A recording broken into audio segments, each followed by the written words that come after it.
vamos a meternos de lleno en la increíble historia de un faraón que intentó cambiar el mundo por completo, solo para que el mundo intentara, literalmente, borrarlo del mapa. Es que, piénsenlo un momento, ser tan repudiado que las generaciones futuras no solo te ignoren, sino que se dediquen activamente a condenarte, a picar tu nombre de cada monumento. No te llaman reino, te llaman el enemigo o ese criminal. La pregunta es inevitable. ¿Qué pudo hacer un faraón para merecer algo así?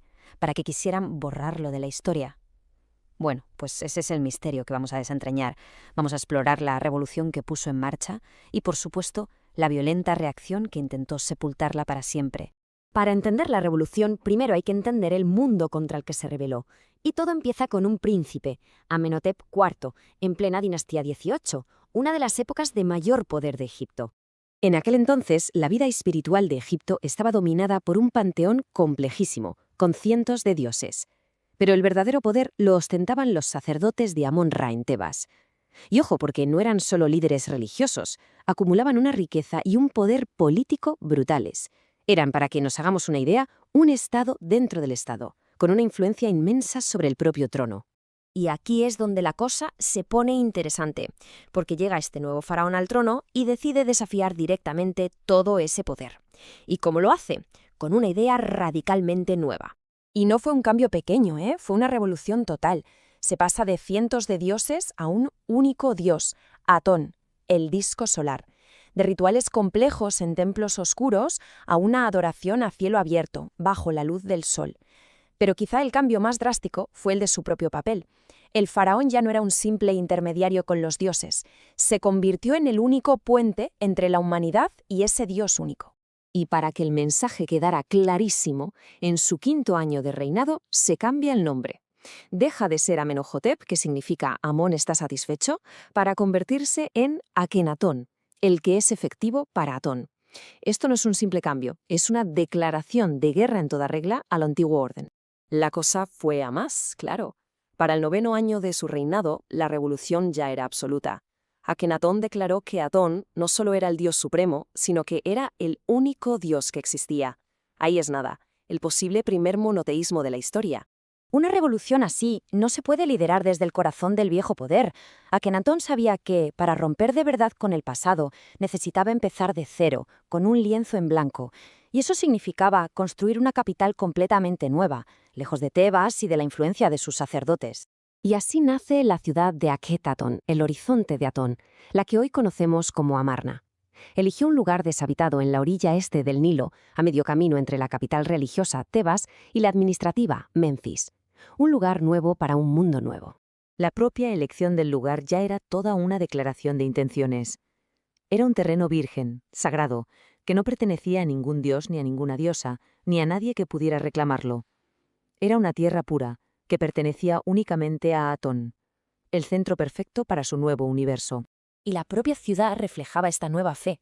Los templos, por ejemplo, eran revolucionarios. No tenían techo, estaban completamente abiertos al cielo, para que los fieles pudieran ver y sentir directamente al dios Sol.